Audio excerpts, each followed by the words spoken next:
concerning certain videos I've been seeing making rounds lately that have been criticizing most of the songs, most of the gospel songs that the Lord has brought upon this season. And if you pray and you understand scriptures, you would know that what is happening is an evangelistic strategy according to Matthew 13:47, where the kingdom of God is thrown out into the sea like a net, and then it brings all kinds of fishes. And then when they are brought ashore, then when they are brought to the church, we sort them out through discipleship, through teaching. And then some would remain in the kingdom while others will fall away. And that's what God is doing. However, there's one video I saw, and I could not ignore it, because although it sounds like truth to the untrained ears, if you're operating discernment, you will know that that whole thing is not in the spirit of Christ. That whole thing there, it sounds true.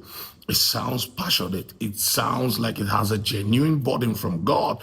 But by the grace of God, I know scriptures and I'm a prophet. And you can discern that this thing is not inspired by the Spirit of God. It doesn't have a clear, edifying message.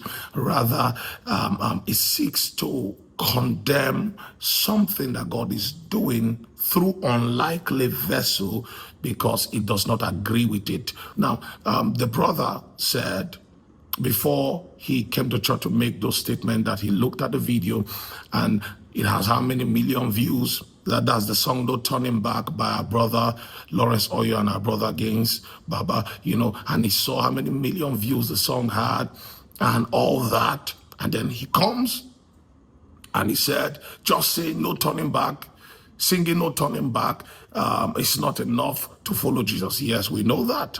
We know that. But there is a place for testimony. There's a place for testimony.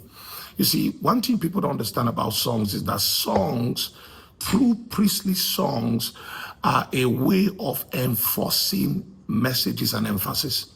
So when we preach it, we also make it into songs so that it enforces the message. Number two, songs are descriptive. Songs are descriptive. It describes a season. It describes what someone is going through. It describes what the Lord is emphasizing on. And then lastly, songs are interpretative. It interprets the convictions in our spirit. To come out and say, just saying that it's not enough to follow Jesus, as though you are, downplaying the effort or the emphasis that song is bringing, although it comes in a modern tune. I don't think that is in the spirit of wisdom and counsel. And then this particular brother now pushes it further to now begin to make statements like, oh, Gaise Baba is against Jesus. Now, the first way to evaluate your message, brother, is if Jesus was the one to address this whole song, would Jesus preach like you? That's the first question. You don't know Gaise Baba's walk with the Lord. And let me educate you. You see, following Jesus is anchored on testimony. That's where it begins from. I can show you scriptures upon scriptures that validates the fact that our Christology is first of all founded on testimony. Now, this is a brother in faith. He has been in faith for many years. Now, I don't know him personally. I've never spoken with him. Is he learning certain things in the faith? Yes. Is he growing? Yes. Am I growing? Yes. Are you growing? Yes. We're all growing in the faith. And then because of how you think he dressed, you now make a statement like, he is contrary to Jesus. For God's sake, my brother, you are not the measurements of the Spirit. Nothing you say is edifying. Nothing you say concurs with scriptures. And then you begin to downplay the emphasis of their sound because you feel like, there's something strange, brother. There are a lot of people who feel like if it's gospel, it means that people must cry, they must weep. That's sensationalism, There are people who can cry today and the next day they're lying already. We have a lot of these, our brothers, who out of, I'll call it the spirit of bitterness, and unguided passion. And then He was making a commentary about our brother Lawrence Oyor. I said, oh, he wears headband when the Bible says you should not cover your head. Brother, brother, brother, brother. That's not a scarf, it's a headband. Now, you do not know why he started wearing headband. We know, but you don't know.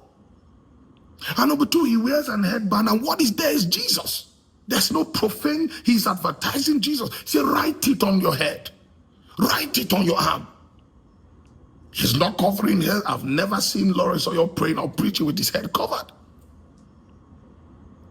He wears the headband on his forehead. Go to the comment section and look at the testimonies. And so they are just saying, no, no. So you don't hear the part that they say, I will never turn back. It's already too late. It won't make sense. Because your ears is corrupt. Yes. When heart is corrupt, hearing will be corrupt. Now, this is a well-articulated submission by Prophet Joel on this particular subject. Now, just like I said in that video, the concerns raised by those pastors are legit. Those are legitimate concerns. But the issue is maybe the way, they made their submission, right? The way they spoke out, it says or it shows a kind of, okay, just like people that were saying, why not approach these people? Why not send a private message? Don't make it look like you are angry, you are bitter about it, and all that. Just like he admitted, he said, actually the video of Prophet Joel is very, very long. I just brought out the key points that he used to try to address this issue.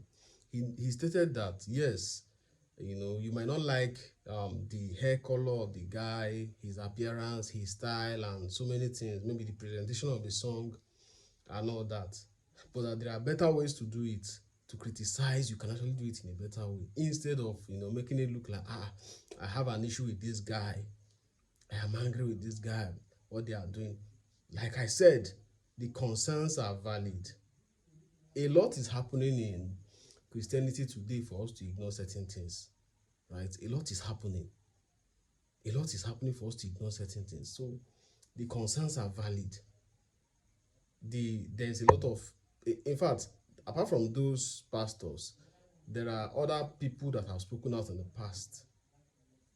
You understand? Once upon a time, Pastor Chris spoke about similar issue regarding gospel music. Dr. Ibe Damina spoke, and some other pastors have raised concerns. Even the issue of trying to bring in worldliness into the church and all that. What do you guys think? Drop your comments in the comment section.